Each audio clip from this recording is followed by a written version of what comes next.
Hi, this is Phil Hinton and welcome to another video here on AV Forums. Today we're at Pinewood Studios in the heart of England and we're here for Panasonic's launch of their new OLED and LED LCD TVs. So we've got a new face for an AV Forums video. Welcome Sebastian, maybe you could introduce yourself, who are you, what your job is at Panasonic. Yes, hello, nice to meet you. My name is Sebastian and I work for Panasonic as the marketing manager, and I'm taking care about the TV business in Europe, so bringing more Hollywood to more homes. Okay, so a big event here at Pinewood Studios. You're launching 3 OLEDs and some LED LCDs. Let's do OLED first. Okay, thank you once again. We launched already HZ2000 series during CES this year. Currently what we already showed is HZ1500 series and HZ1000 series. Of course, bringing the best technology to the HZ1000 and HZ1000 series from HZ2000 series.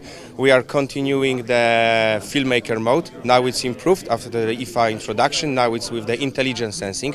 And also we continue the Dolby Vision IQ, which already announced during the CES. So basically all our OLED TVs will cover those 2 features. What is really important and worth to mention is that intelligent sensing, which is coming from the Filmmaker Mode, is currently only available from Panasonic. So basically our customers can watch the movies in whatever environment they want. The sound system, which is already in HZ2000, we also managed to implement in HZ1500 series, basically having the up-fired speakers. The only difference is the power. So HZ2000 is bringing 140 watts, but HZ1500 is with 80 watts, but still very powerful. Please also remember that HZ2000 is with the Technics technology. And then the entry-level point is the 1000. It doesn't have the upward firing speakers, but it has all the other technology. Yes, it's having all the other technology. It's also having our sound system solutions, but mainly we are focusing with the picture quality, as I said, bringing more Hollywood to more homes. So the top of the line, the HZ2000, it has the professional panel. Maybe you can explain a little bit about that and the differences between that and the other 2 models. Yeah, HZ2000 basically is having the master OLED professional panel. So this panel is giving us the 20% higher brightness than the conventional OLED. The panel is taken from the producer and then adjusted and crafted also in Japan. So that's why we have the much more better picture quality in HZ2000 than the conventional OLED. But if you consider 1500 series and 1000, still the picture quality is amazing. So I want to move on to some questions that the forum members are obviously going to ask. Of course. And it's HDMI 2.1. I understand that none of the OLEDs have the full bandwidth, 48 gigabits per second bandwidth there. So you only have some of the HDMI 2.1 features. Yes, that's true. As you know, for the Panasonic customers comes first as always. So currently we know that there are not so many devices on the market which are supporting full band, as you said, from the HDMI 2.1. Once those devices will be available, then for sure we will test it and make sure that we will be able to cover the HDMI 2.1 and then bring the best technology to our customers. So what you're saying is that you can provide certain features over HDMI 2.0, so if devices come out, you think you will be covered with that? We are considering this, as I already mentioned. We will be really looking at the market, and then once those devices will be available, then for sure we will work how to bring this to our TVs. And to wrap up, you're also launching a lineup of LCD TVs, so maybe you could tell us about those. Yes, that's true. We are continuing the huge success from the GX800 series after our event, which we had already in May. Fabulous reviews, thank you very much for this. So this success we are continuing with our HX800 series, and then we are expanding the lineup for HX900 series and HX940 series.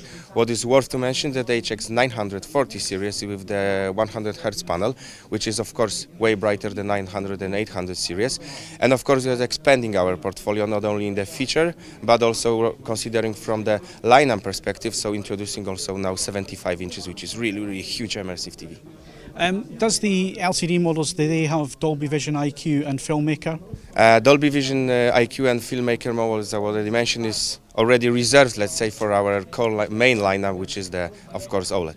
Okay, so but the LCDs do have Dolby Vision and HDR10+. Yes, of course. This we continue from the past, which I already mentioned. From 2019, we'll continue. We have the whole ecosystem, whole environment. We are supporting HDR10+ and supporting Dolby Vision, of course. And finally, are these edge lit or are they full array local dimming backlight? We are not considering full array as of now, right? We are just focused on the edge ones. So just to wrap up, Sebastian, when can we get our hands on these new TVs? Of course, please buy and smile. The first TVs will be available already from the beginning of April, and then we will expand the launch of our products till the summer of sports this year. So Javi, it's good to see you again. Thank you very much for your time at CES. We're now at Panasonic's launch, and they're launching with Dolby Vision IQ. Yes, good to see you again. Yeah, it's very exciting to be here to launch with Panasonic the new range of TVs with Dolby Vision IQ. That, as you know, is some new features we've added to the Dolby Vision experience, especially to do with how they manage luminance and how they manage things like the white color point and other features that seek to enhance the image for high-end TVs. Since our last conversation, there has been a little bit of confusion as to how it actually works and how that keeps the director's intent or creator's intent. So maybe you could just explain that a little bit more. Okay, so the when the color grading happens in the grading suite, the colorist adds what we call metadata, which is a description of the image to basically help the TV display the colors like they see them in the grading room. So what Dolby Vision IQ does, it using the light sensors of the TV and using the information from the metadata, it actually knows how to compensate for the ambient light, so the colors maintain the color they originally wanted to have, but maybe in a more luminance point, because the room is brighter, it's not as dark as the grading room when it was originally created. So if you have a window or you have bright lights in the room, it will compensate for that, but staying true to the original colors that they saw in the grading suite. So it's not going to brighten the colours or the white point to the extent that it's going to clip detail. Exactly, and that's the challenge. That's why this metadata becomes so useful, because it's not just bringing up the light so everything is brighter. Some points of the image may be dark, so you want to keep them dark, and some certain colors you may need to actually upgrade the saturation on the color because of the high luminance to make sure you maintain that original color. And have you shown this to creatives? Have you actually sat directors down and said, look at this technology, this is what we're introducing?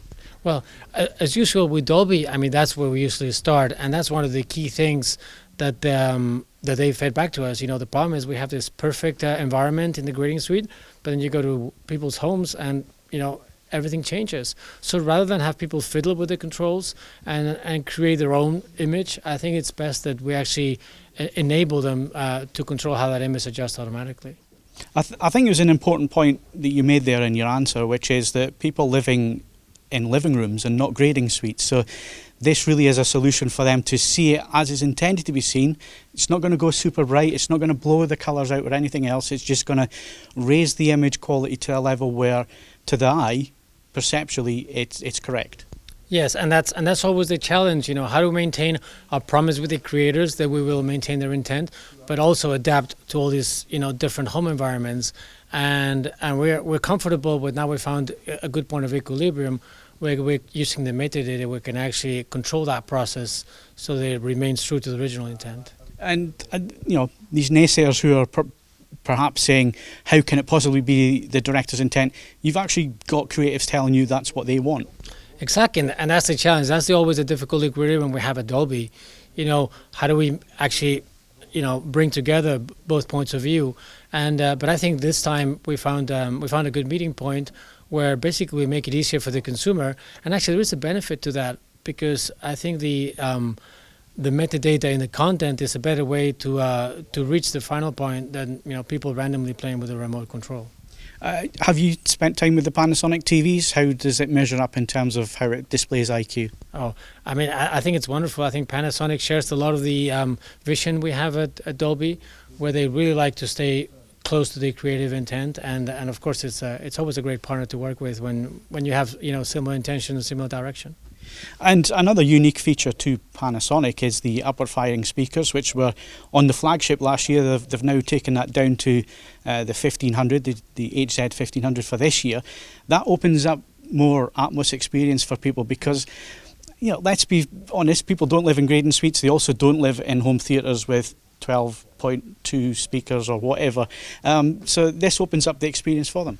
Yes, actually, I love that feature. I'm glad you mentioned it, because precisely it's this out-of-the-box experience. You go to the store, you buy your new TV, you put it out, you set it up, and it works. No additional equipment, no additional cables, nothing else. And that's actually what we're looking for.